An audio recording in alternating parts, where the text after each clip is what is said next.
পশ্চিম দিকে সঞ্চরণের কারণে আটলান্টিক মহাসাগরের সৃষ্টি হয়েছে। একদম ঠিক। দ্বিতীয়, অস্ট্রেলিয়ার পূর্ব দিকে সঞ্চরণের কারণে ভারত মহাসাগরের সৃষ্টি। এটা ঠিক আছে। 3 নম্বর, আন্টার্কটিকা দক্ষিণে সরে যাওয়ার ফলে কুমেরু মহাসাগরের সৃষ্টি হয়েছে। একদম নয়। 4 নম্বর, বিভিন্ন মহাদেশগুলির সঞ্চরণের পর প্যানথালাসের বাকি অংশ প্রশান্ত মহাসাগর রূপে বিরাজ করে। এটা ঠিক আছে, এটা সত্য কথা। আফ্রিকা মহাদেশের উত্তর দিকে সঞ্চরণের ফলে সুমেরু মহাসাগর গঠিত হয়েছে। এটা একদম ঠিক নয়। তাহলে কোন উত্তরটা হবে? Option number A. ওয়েগনারের মতে জোয়ারি বল এবং বৈষম্যমূলক অভিকর্ষজ বল মহাদেশগুলি সঞ্চরণের জন্য দায়ী। ঠিক আছে, এটা ঠিক আছে। 2 নম্বর, ওয়েগনারের তার সপক্ষে জিগসফিটে প্রমাণ দিয়েছিলেন। একদম ঠিক কথা। পুরাচুম্বকীয় তত্ত্বে ওয়েগনারের মতবাদ সপক্ষে জোরালো যুক্তি উপস্থাপন করেন। আরেকবার বলছি, 3 নম্বরটা, পুরাচুম্বকীয় তত্ত্ব ওয়েগনারের মতবাদের সপক্ষে জোরালো যুক্তি উপস্থাপন করে। ঠিক আছে, এটা সত্য। ওয়েগনার কার্বনিফেরাস যুগে মহাদেশগুলি সঞ্চরণের কারণের ব্যাখ্যা সঠিক উপস্থাপন করেছিলেন। একদম নয়। সমুদ্রবক্ষের বিস্তৃতি মতবাদের উপর ভিত্তি করে ওয়েগনার মহাসঞ্চরণের ধারণা দিয়েছিলেন। এটাও সঠিক নয়। তাহলে উত্তর কোনটা হবে? বি এর অপশানটা হবে। এরপরে স্তম্ভ মেলাও থেকে কিছু প্রশ্ন উত্তর আছে। 50 থেকে 54, অর্থাৎ 4টা প্রশ্ন স্তম্ভ মেলাও থেকে থাকছে। থিওরিতে জেনেছি অখণ্ড যে স্থলভাগ তাকে আমরা প্যানজিয়া বলি। অর্থাৎ তাহলে এখানে বি এর সাথে অপশান নাম্বার 2 এটা কিন্তু মিল আছে। প্যানজিয়া বাদে যে জলভাগটি অবস্থান করে তাকে প্যানথালাসা বলে। অর্থাৎ এখানে অপশান নাম্বার এ এর সাথে 4 এর মিল আছে, বৃহৎ জলভাগ। টেথিসের সাথে কোনটা তাহলে হবে? টেথিস আমরা জানি যে প্যানজিয়া এবং প্যানথালাসার মাঝখানে প্যানজিয়ার ভাঙনের পর মাঝখানে যে সাগরটি সৃষ্টি হয়েছিল সেটা হচ্ছে টেথিস মহাসাগর। অর্থাৎ মহীখাত এখানে তার সাথে মিলে যায়। সি এর সাথে অপশান নম্বর 3 অনেকটাই মিলে যাচ্ছে। আর ডি অর্থাৎ শিয়ালের সাথে কিন্তু মহাদেশীয় ভূত্বক। অর্থাৎ অপশান নম্বর সি হচ্ছে রাইট অ্যান্সার। মহাদেশগুলো যে ধীরে ধীরে সরে যাচ্ছে এটা প্রমাণ করার জন্য কিছু সরীসৃপ, ফার্ন জাতীয় কিছু উদ্ভিদ, কেঁচো, ক্যাঙ্গারু এদের প্রমাণ কিন্তু লেগেছিল, মানে প্রমাণ করার জন্য মহাদেশগুলো যে সরছে সেটা প্রমাণ করার জন্য এই বিষয়গুলোকে লাগে। তো এখানে গ্লসোপটেরিস এটা একটা কিসের উদাহরণ হবে বলতো? একটা ফার্ন জাতীয় উদ্ভিদের উদাহরণ। মেসোসরাস হচ্ছে একটা সরীসৃপ। মার্সুপিয়াল হচ্ছে এক প্রকার ক্যাঙ্গারু। লুমব্রিসি প্যানজিয়ার ভাঙনের পর এই মহাদেশগুলো কোনটি কোন দিকে সরে গেছে তা এখানে মিলিয়ে একবার দেখি। অস্ট্রেলিয়া কিন্তু পূর্ব দিকে সরে গেছে। উত্তর আমেরিকা যেটা পশ্চিম দিকে সরে গেছে। আফ্রিকা মহাদেশটি সেটা কিন্তু উত্তর দিকে। আর বাকি থাকছে কি আন্টার্কটিকা মহাদেশ, এটা কিন্তু সে সময় স্থির ছিল। অর্থাৎ এখানে যে অপশানগুলো দেখতে পাচ্ছি তার মধ্যে কোনটা হবে বলো তো? হ্যাঁ, বিটা কিন্তু উত্তর হবে। এখানে যে দুটো স্তম্ভ দেওয়া আছে এখানে কিছু প্রমাণ এবং কোন দেশে কোন প্রমাণটা পাওয়া যায় সেটার সাপেক্ষে এই স্তম্ভটা দেওয়া আছে। জিগসফিট যেটা আমরা জানি আটলান্টিক মহাসাগরের 2 উপকূলকে যদি জোড়া লাগানো যায় তাহলে অনেকটাই কিন্তু মিলে যায়। তাহলে অপশন নম্বর এর সাথে 3 এর মিল আছে। প্যালিওম্যাগনেটিজম, পুরাচৌম্বকত্ব, তার সাথে মেরু ভ্রমণের একটা বিষয় জড়িত আছে। বির সাথে তাহলে আইভি হলো। আচ্ছা, পেলিও ক্লাইমেটিক এভিডেন্স। পেলিও ক্লাইমেটিক বলতে পুরা জলবায়ুগত প্রমাণ, পুরা জলবায়ুগত যে প্রমাণ যেটা উত্তর আমেরিকায় অনেকটা মিল পাওয়া যায়। আর অপশন নম্বর যেটা জিওলজিক্যাল এভিডেন্স পড়ে থাকলো কি এটা, তাহলে উত্তর আটলান্টিক।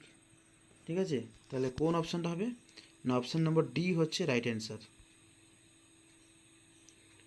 পরবর্তী প্রশ্ন, স্তম্ভ দেওয়া আছে, এই স্তম্ভ দুটোকে মেলাতে হবে।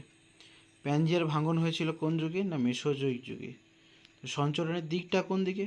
না উত্তর পশ্চিম দিকে এটা সঞ্চরিত হয়। এবং পর্বত সৃষ্টির জন্য যেটা দায়ী সেটা কিন্তু শিয়াল এবং সীমার মধ্যে সংঘর্ষের ফলে কিন্তু পর্বত সৃষ্টি হয়।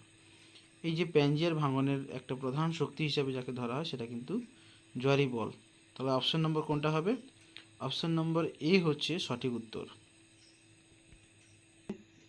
দক্ষিণ আমেরিকা ও আফ্রিকা মহাদেশকে খাঁজে খাঁজে জোড়া লাগানো যায়। কারণে দেওয়া আছে মহাদেশগুলি সঞ্চরণের কারণ এর জন্য দায়ী। অপশন নম্বর সি হবে সঠিক অ্যান্সার। এ এবং আর উভয় সত্য, আর এর সঠিক করছে। তার পরবর্তী প্রশ্ন, মহাদেশগুলি উত্তরমুখী সঞ্চরণ ঘটছে। কারণে দেওয়া আছে এর জন্য বৈষম্যমূলক অভিকর্ষজ বল দায়ী। তাহলে কোন অপশনটা হবে? Option number C. এই দুটো স্টেটমেন্ট কিন্তু ঠিক আছে, আর অর্থাৎ কারণটা কিন্তু বিবৃতিটাকে ব্যাখ্যা করছে। ওকে, পরবর্তী প্রশ্ন, মেসোজোয়িক যুগে প্যানজিয়ার মধ্যে হঠাৎ ভাঙন শুরু হয়। তারপরে দেওয়া রয়েছে ওয়েগনারের মতে ভূ অভ্যন্তরভাগের পরিচলন স্রোতের জন্য দায়ী। তাহলে এখানে যেটা দাঁড়াচ্ছে, তাহলে উপরের স্টেটমেন্টটা কিন্তু ঠিক আছে, দ্বিতীয় স্টেটমেন্টটা একদমই ঠিক নেই। তাহলে কোন অপশানটা হবে? অপশান নম্বর এ। এ সঠিক, আর সঠিক নয়। উত্তর আমেরিকার বিভিন্ন সময়ে জলবায়ুর পরিবর্তনের চিহ্ন লক্ষ্য করা যায়। কারণ ওয়েগনারের মতে উত্তর আমেরিকা মহাদেশের সঞ্চরণের কারণেই জলবায়ুর পরিবর্তন ঘটেছে। তাহলে দুটো স্টেটমেন্টই কিন্তু ঠিক আছে। তাহলে এখানে যেটা দাঁড়াচ্ছে, কারণটা বিবৃতিকে ব্যাখ্যা করছে, অর্থাৎ অপশন নম্বর সি, এ আর উভয়ই সঠিক, আর এর সঠিক ব্যাখ্যা করছে।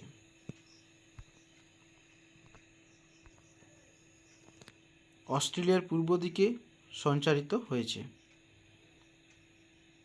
তারপরে দেওয়া আছে ওয়েগনারের মতে মহাদেশগুলির সঞ্চরণ ঘটছে উত্তর পশ্চিম দিকে।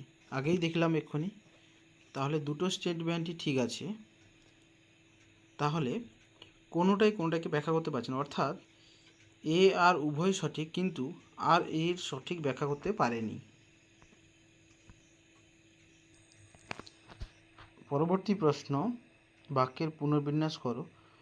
60 থেকে 62টা প্রশ্ন রয়েছে, কিছু ক্রম দেওয়া রয়েছে, সেই ক্রমগুলোকে সাজাতে হবে। তাহলে এখানে লরেশিয়া ও গন্ডোয়ানা, প্যানজিয়া, উত্তর দক্ষিণ দিকে সরণ এবং বৃত্তচাপীয় দ্বীপমালা, এরকম ঘটনাগুলো আছে। তাহলে আমি যদি এখানে সাজাই, তাহলে প্রথমে কি হবে? না প্যানজিয়া ভাঙনের ফলে কি তৈরি হলো? লরেশিয়া এবং গন্ডোয়ানা। এবং মহাদেশগুলো কোন দিকে সরলো? উত্তর পশ্চিম দিকে সঞ্চরণ ঘটলো। লাস্টে তৈরি হচ্ছে কি? বৃত্তচাপীয় দ্বীপমালা, অর্থাৎ option number D right answer. উত্তর আমেরিকার সঞ্চরণের সময় পর্যায়ক্রমিক যে যে জলবায়ুর সম্মুখীন হয়েছিল সেটাকে যদি ক্রম অনুযায়ী সাজাই, প্রথমে হবে নিরক্ষীয় জলবায়ু, তারপরে ক্রান্তীয় জলবায়ু, তারপরে হবে উষ্ণ মরু, লাস্টে হবে নাতিশীতোষ্ণ জলবায়ু, অর্থাৎ অপশন নাম্বার বি হলো রাইট অ্যান্সার। পরের প্রশ্ন, কালের নিয়মে মহিসঞ্চরণের ধারণা পাওয়া যায় যেসব বিজ্ঞানীদের ব্যাখ্যা থেকে? তিনারা হলেন প্রথমে ফ্রান্সিস বেকন, তারপরে রয়েছে স্নাইডার, তারপরে টেলর, তারপরে কিন্তু ওয়েগনার। তাহলে অপশন নাম্বার এ হবে রাইট অ্যান্সার। এবার আমরা পাবো কিছু ডায়াগ্রাম থেকে প্রশ্ন। এই যে ছবিটা দেওয়া আছে, যেটা এর মধ্যে কোন অংশটা লরেশিয়া ভূখণ্ডের অন্তর্গত? তাহলে কোনটা হবে অপশন? তাহলে আমরা জানি কি, তাহলে উত্তর অংশটিকে লরেশিয়া, আর নিচের অংশটিকে কি বলা হয়? গন্ডোয়ানাল্যান্ড। তাহলে অপশন নম্বর এ, অর্থাৎ উত্তর দিকটা সেটা হচ্ছে লরেশিয়া। এই ছবিটা দেখলেই আমাদের মনে পড়ে যায়। কোনটা বলো তো, এখানে অপশানটা কোনটা হবে বলো, ছবি দেখে বলো। তাহলে হ্যাঁ, একদম জিগসফিট, এটা কিন্তু জিগসফিটের একটা ছবি। এবার এখানে থাকবে সেই অনুচ্ছেদ থেকে তোমাদের কিন্তু প্রশ্ন দেওয়া হবে, প্রশ্ন থেকে উত্তর করতে হবে। অনুচ্ছেদটা দেখে রাখো, পারলে স্ক্রিনশট দিয়ে রাখো, একটু পড়ে নাও, তারপরে প্রশ্নগুলোর উত্তর দেবে। এই অনুচ্ছেদ থেকে যে প্রশ্নগুলো আমরা পেলাম বা পড়লাম, পড়ে যেটা বুঝতে পারছি, এবং সেই অনুযায়ী কিছু প্রশ্নগুলো দেওয়া হলো, তোমরা কিন্তু করো। কোন যুগের আগে পর্যন্ত মহাদেশগুলি একত্রিত অবস্থায় ছিল? তাহলে কোন যুগ হবে না, কার্বনিফেরাস যুগ।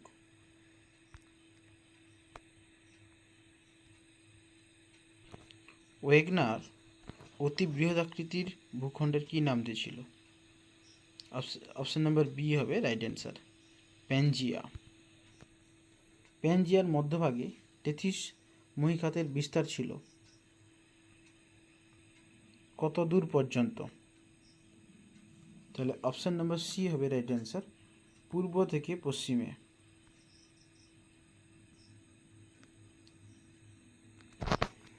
যে যুগে প্যানজিয়া মধ্যে লরেশিয়া ও গন্ডোয়ানা ল্যান্ডের ভাঙন শুরু হয়, তাহলে কোন যুগে হবে? ট্রায়াসিক যুগে। পরবর্তী প্রশ্ন, উপদ্বীপীয় ভারত যে ভূখণ্ডের অন্তর্গত, অনেকবার হয়েছে, কী হবে? হ্যাঁ, option number C, Gondwana land. প্যানজিয়ার মধ্যভাগে যে ভূখণ্ডটি ছিল